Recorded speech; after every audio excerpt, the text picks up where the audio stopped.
Hey YouTube, how you guys doing today? Kevin here coming at you with another video. So what you're looking at here is a couple of Suzuki DS100 engines. There is a pair of them right here. And what they did, they came on that Suzuki DS100 that I have. And I want to take a look because, well, this one has no, what do you call it there? Flywheel or magneto. This one does. Both of them had a really bad compression, and I just wanted to pop the heads off them and take a look and see if they were any good. I'm not scrapping them, but I would like to know what the what do you call it there, what the integrity is. So what we're going to do is we're going to zap both heads off and take a look and see if we see anything crazy inside the cylinder, if they're burnt up, what the case may be. So I'm just using 12 millimeter. And we're going to zap off all the heads on both engines. Now these are not 125s, these are both 100s.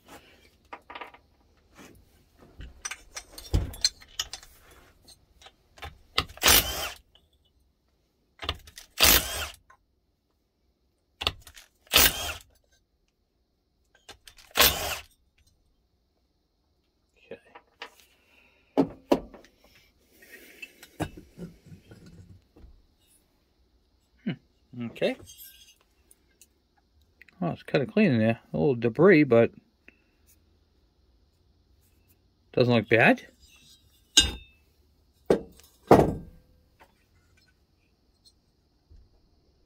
This one's really stuck on there. All right. Wow, these are super clean inside, huh? Interesting. Alright, and now we can see there's some scuffing on this piston here. I don't know what the heck that's all about. Looks like this one might have been seized up at one time. Oh yeah. Yep. Alright. Now what we're going to do, we're going to grab a flashlight and take a peek inside and look at those cylinders. Okay. So flashing my light inside here and I'm looking, and these things are super clean. I don't see any scoring. This one's got a little bit of rust, but I don't see any scoring. Both of these are factory bores. So, yeah, I don't see any issues with these at all.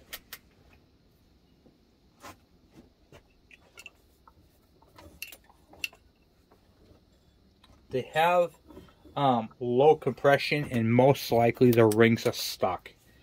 I'm gonna bet you that's the problem with both of these engines. So what I wanted to do is I just wanted to take a look. What will we here?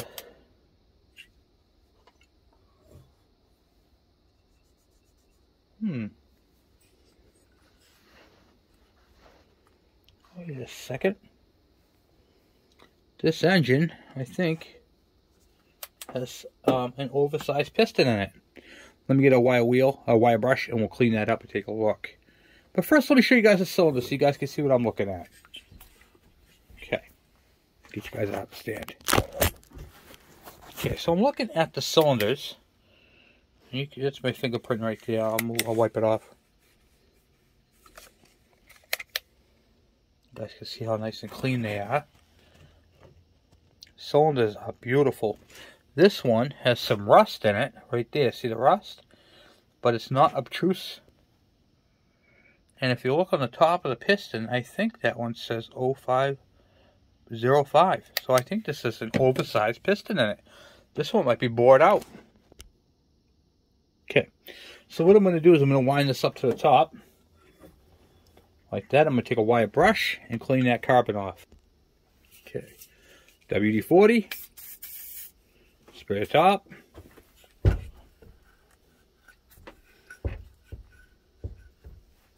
Spray the top of that one.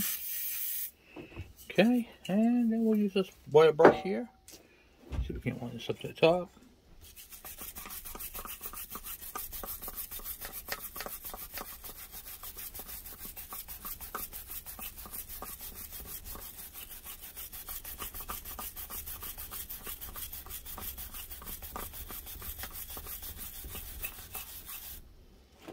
Okay, I just noticed something when I'm moving that. Almost looks like I can twist it left and right. I can, see that? That's a problem.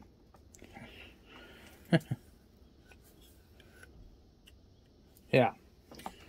There's something going on here. It has an oversized piston.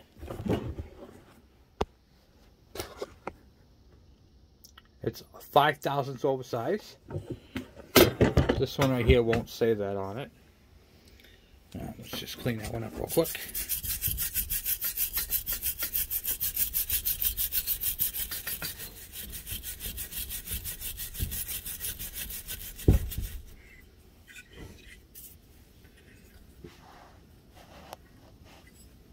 Okay, rag.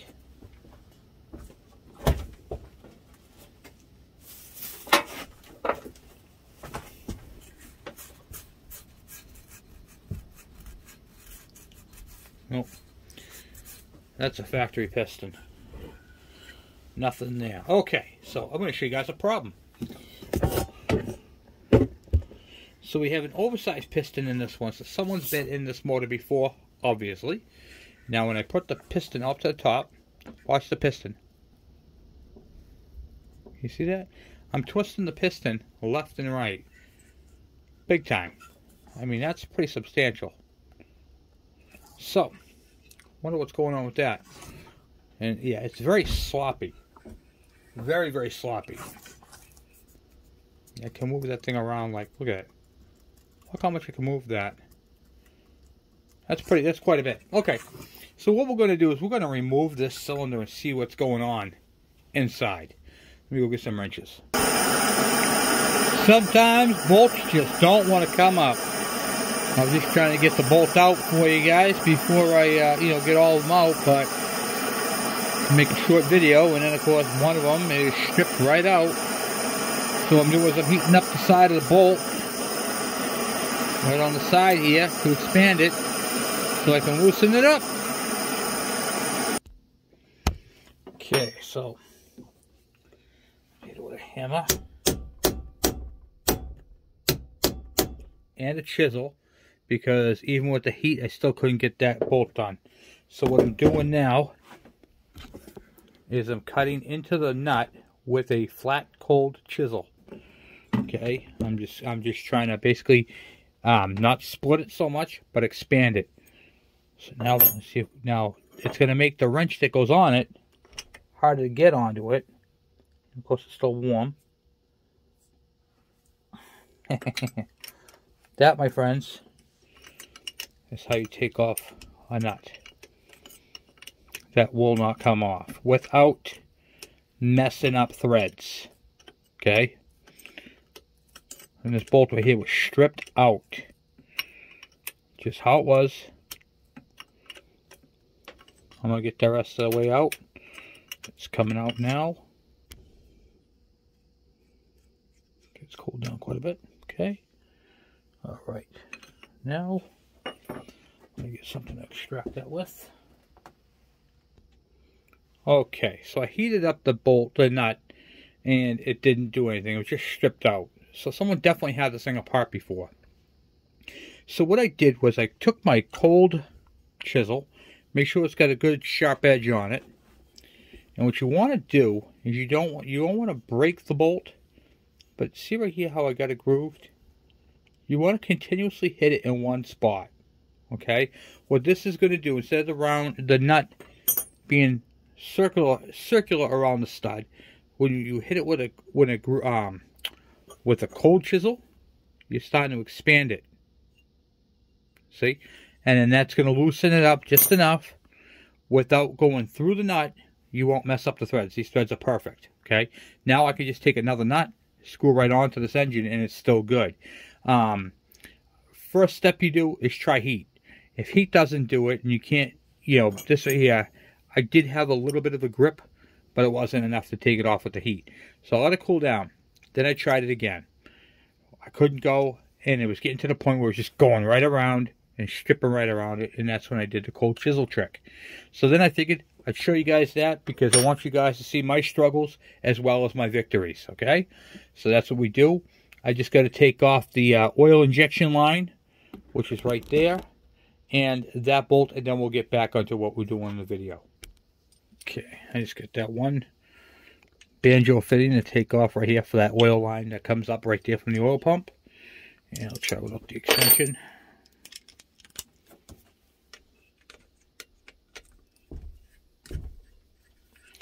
The banjo fittings are only snug. They are not, I see people tightening the heck out of these things. It's like, you don't gotta do that. Just gently do them. The reason why these things break so easily is because they're hollow. See the tube? It literally, this is hollow. When they break right here. Right at the right, because the hole's drilled in. So the only strength it has is right on the edges. Okay, that's all set for that. That's all set for that. Let's see if we can get this cylinder up somehow. It's probably glued right down to it. Get something to pry up. Oh, they just moved. Yeah, should just move. Okay. Lock this up like this. Okay. Move my cable.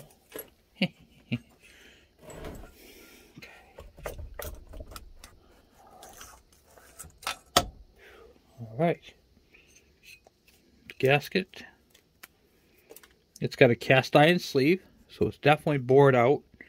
So this is a bored out, what do you call it there, cylinder.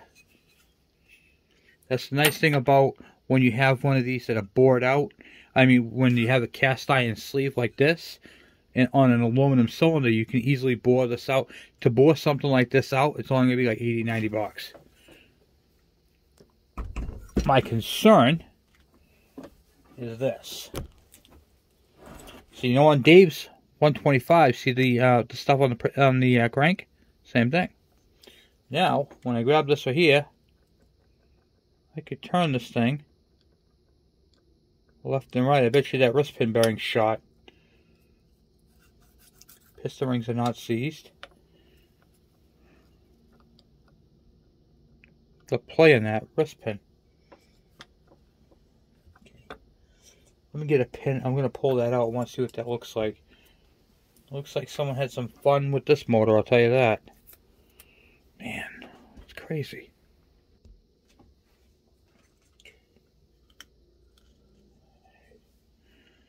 Here's a wrist pin bearing clip.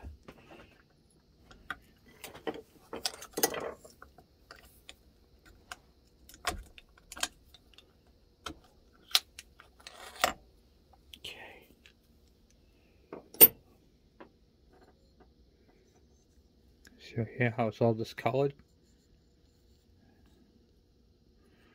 No, it's not that side. I think the piston's actually pretty good.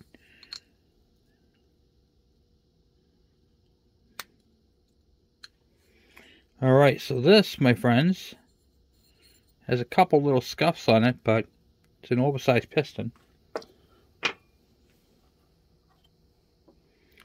Bet you this is the culprit right here. Oh yeah, look at that. You can see it's got some burn marks on the rollers on one side. See other right here, tracking on this side, and this side over here is fairly clean. That's why this thing was twisting inside the bore. It's a faulty wrist pin bearing. Wow. Okay. Now we're gonna grab this. See if we twist this left and right. Oh. Crank bearings.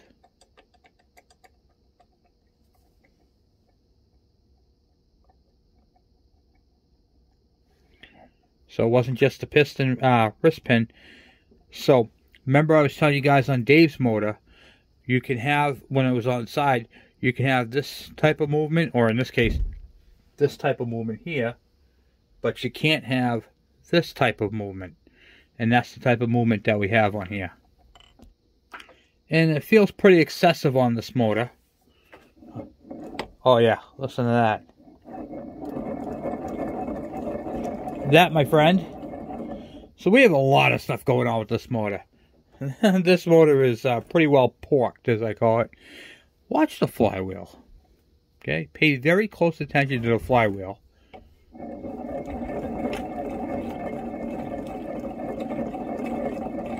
You guys see that? The flywheel's going like this. Watch, ready? Okay, you know what does that? I'll tell you what does that. They take the flywheel off. They don't want to spend $15 and buy the tool. So they use this flywheel removal tool right here and beat the hell out of it, and they warp the crank. Not only did they ruin the crank, they ruined the bearings. Listen.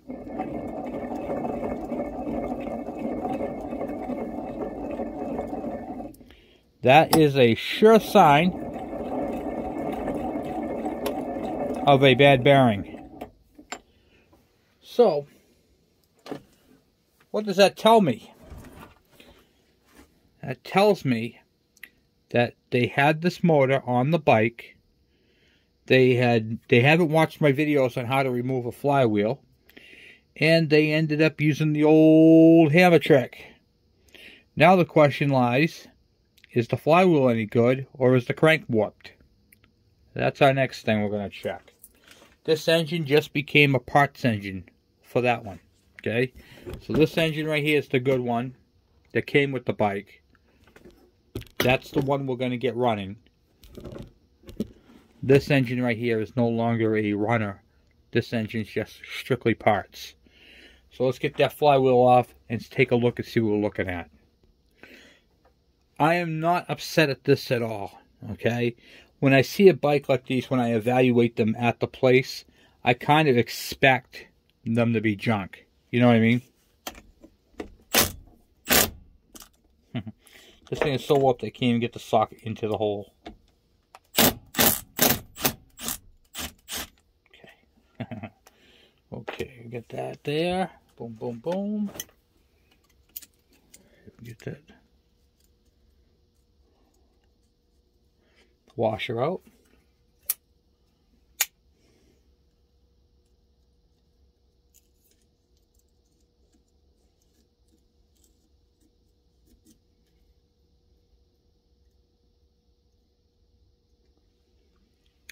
So this little trick that you just saw me do is this is a magnet, and I stuck the magnet on my pick, making the pick magnetic, and was able to pull the washer out. I just keep that up underneath there. Pretty cool trick. Alright, so now we're going to use the flywheel puller tool. Couple things you have to, if you get these two-sided ones, which is the ones that I buy all the time, is you have the big side and you have the small side, okay? The small side is right-hand threads, it screws on regular. The other top part is left-hand threads, so you have to screw them backwards to make them work.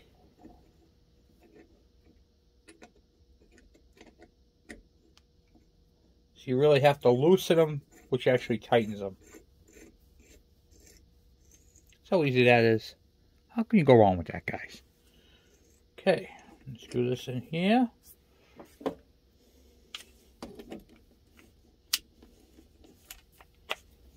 Switch out my socket.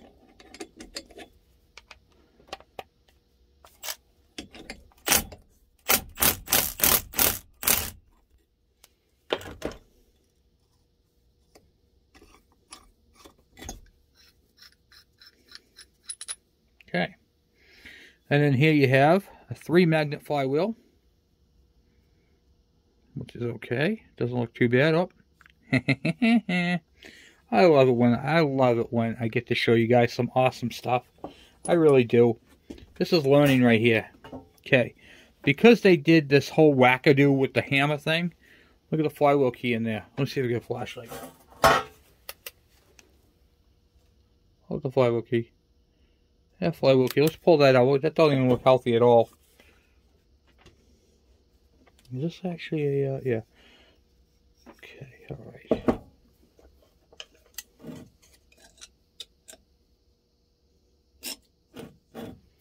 I'm going to have to get a punch because that thing is just really jammed up in there. Move this all the way here.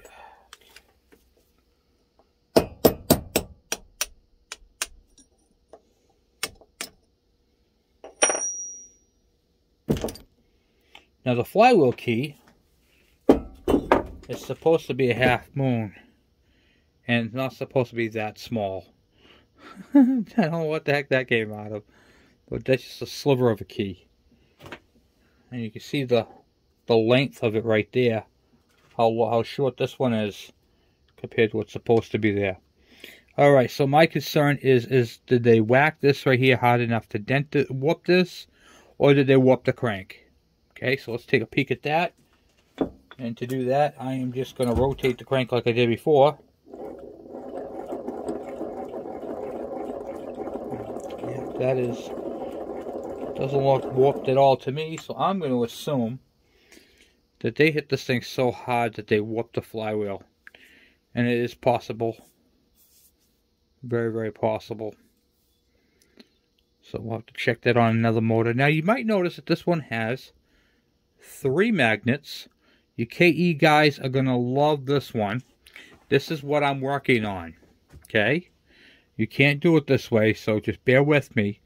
It's a 3 magnet flywheel. Okay?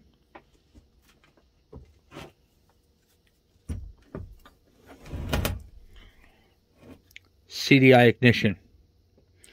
You see this right here? This is your pickup. This is your pickup trigger right here. This is what our bikes need to make them 6-volt CDI. You're welcome. That's what we're working on. That's what we're working on building right there. One of these. So pretty cool. It's a neat device.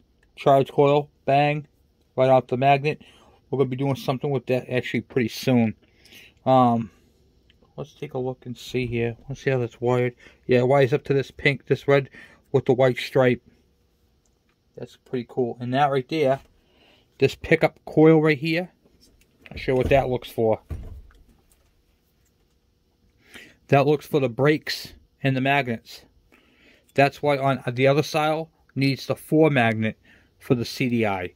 This one right here for CDI needs the gap on the 3 magnet. So I'm going to be using this off this motor to make our 3 magnet CDI unit. So that's what we'll be working on. So I got to pull that off. Pretty cool. Alright, so it looks like that the flywheel is warped. Okay, I can't really... That looks pretty straight to me. I can't really tell. This right here, unless that key, let's set this on like that. Unless that key was making it look warped.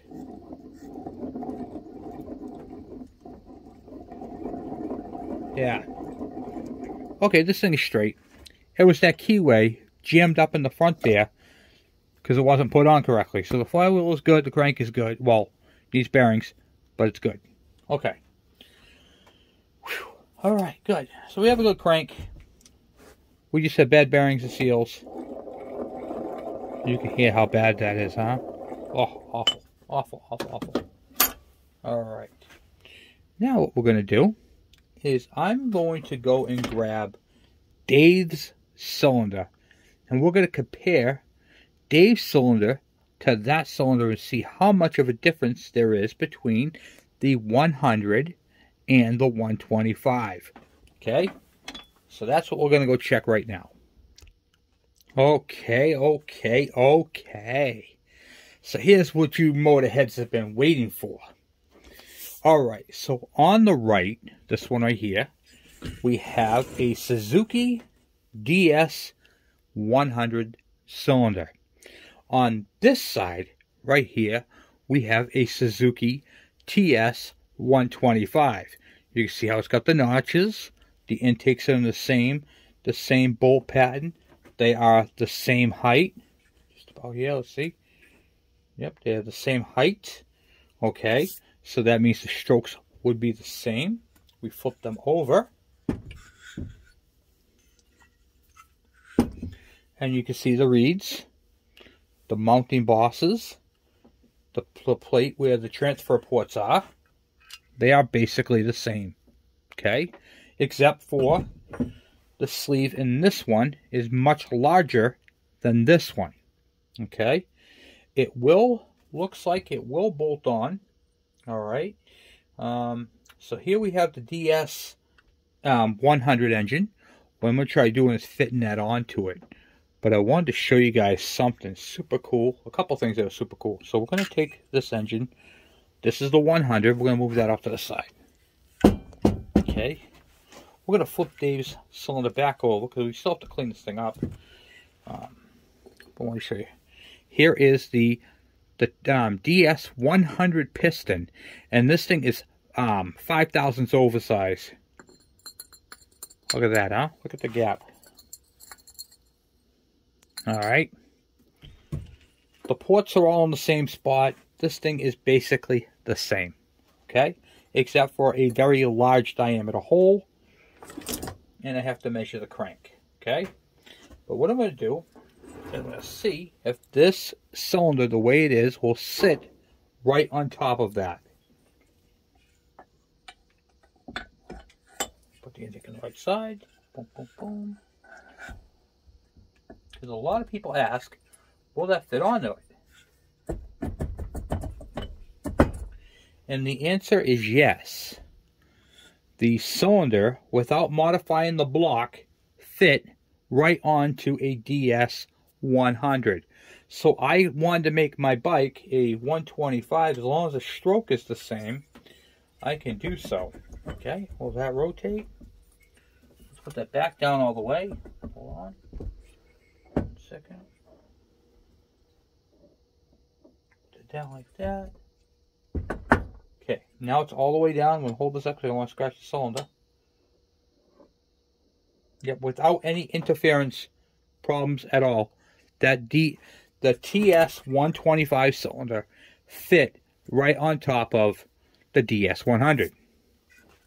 Okay, so we have that going for it.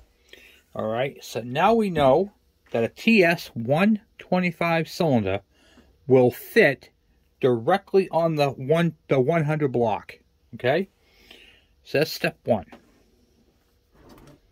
Now, I got to measure and see if the cylinder is the same. Okay, so I'm going to take a cheap measurement, which is what I call cheap. I'm going to measure from the opening where the bearing is to the top. Okay, now that's not an accurate measurement because that's the hole for the oil.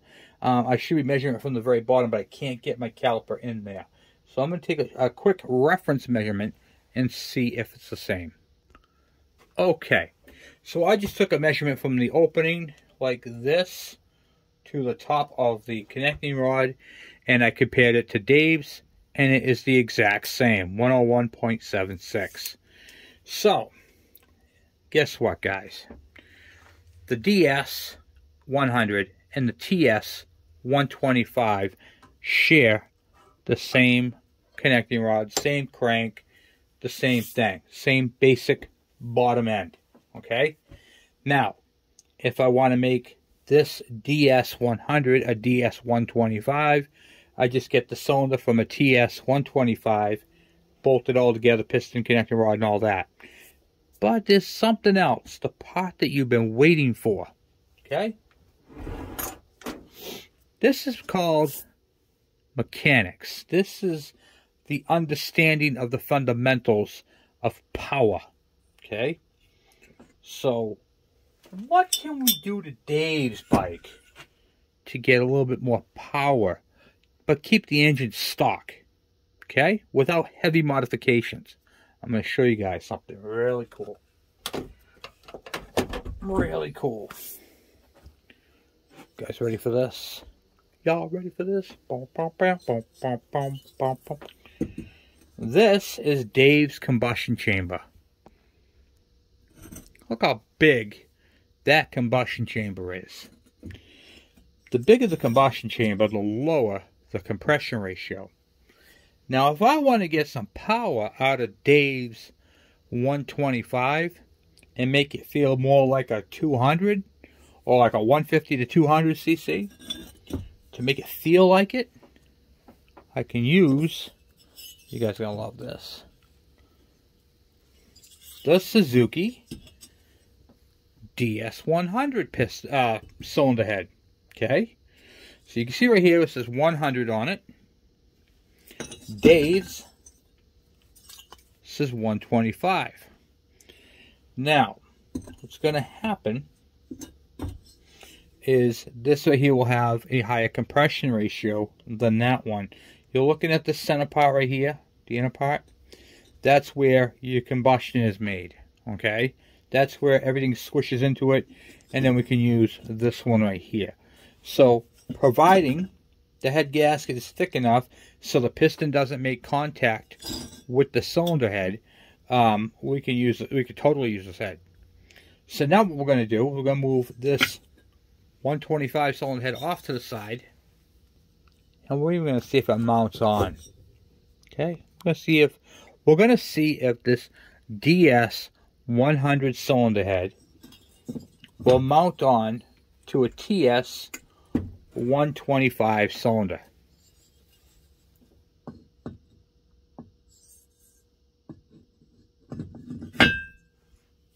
As if it was meant to be. I'll flip it over. And you can see inside there. Yeah, flush. I mean, this all has to be cleaned up. This is all still dirty. Very, very much dirty, but you guys can see what it looks like in there. And this cylinder, the 100 cylinder, will give higher compression than the 125 one. Although you may have to rejet the carburetor, that will work. So, pretty cool.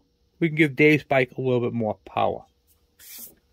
Alright, so that, my friends, is what I got for you tonight. Hopefully there was a lot of education stuff in here because this is super cool. A couple things that I learned tonight was, one, this CDI ignition system has the parts I need to make mine for my 3-magnet flywheel. Yes, you heard that, guys. 3-magnet flywheel, which is common on the early 90s. So, we're going to be working with that pretty soon. See if we can modify one. And we learned tonight that the TS125 cylinder will fit onto a DS100.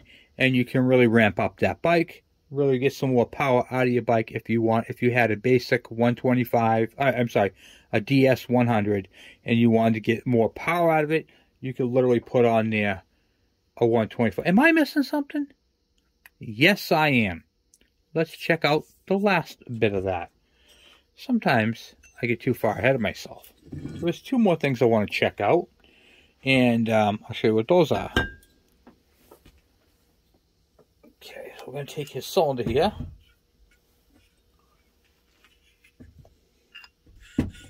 We want to make sure that the carburetor mounts are the same and that the studs are the same width apart.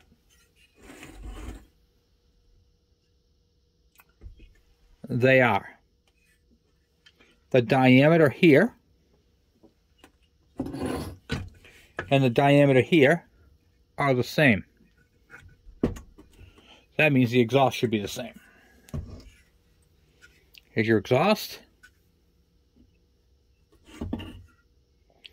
We have two matching ports. We are the same. Okay. So, you could literally put a 125 cylinder on a 100 in this case, and it will work just fine. So, that's what we learned tonight with that. We learned that the DS100 needs the crank bearings, which it's probably not going to get. I'm not going to lie to you guys. We're probably not going to do it on that motor. This motor over here is going to be stripped down for parts because I need to rob that. I need to rob the oil pump assembly for this motor. And whatever else that we could scavenge off that engine. What do I do with the carcass? Do I get rid of the carcass? No. No, we're going to save the carcass because it's got good shifter shaft, good kickstarter shaft. It's got a good oil, it's got a good clutch assembly. It's got the cables. We're going to use as much out of that motor as we can, and then we're going to take the rest of it and throw it in the drawer. And then later on down the road, when I get another one, now I got parts. Okay? So that's what I have for you guys for tonight. I want to say thank you guys for watching. Thanks for the thumbs up. Thanks for subscribing. And I hope you guys learned a lot tonight. This video was jam-packed with a lot of information. And, of course, it was learning for both of us. This is mechanics. This is what you do. You tear apart engines. You find out what works on what motor. And you literally fit them together like a puzzle piece, just like we did tonight. So tomorrow we're going to be back on Dave's motor. We're going to get his lower end squished together, buttoned up. But tonight I wanted to do this because this, my friends, is Learning 101. This is how you learn, compare, and you can see the differences. This 125 has bigger ports. It's going to produce a lot more power than this 100. And you don't, if say you wanted to bore out your engine, I got this nice bike, I want to make more power, you can literally switch out the lower end, keep your top end, and now you have an action-packed motor that's going to perform quite well. Literally. A 125 cylinder on a 100 motor with 100 cylinder head back on it for higher compression. Like I said, this thing's going to feel like a 150. I mean, seriously, it's going to, the balls that the thing's going to have is going to be pretty substantial. You know what I mean? So I wanted to share that with you guys tonight. And, yeah, that's pretty cool. So anyway, guys, I want to thank you once again for watching. Thank you for hanging out with me. And, well, I'm out.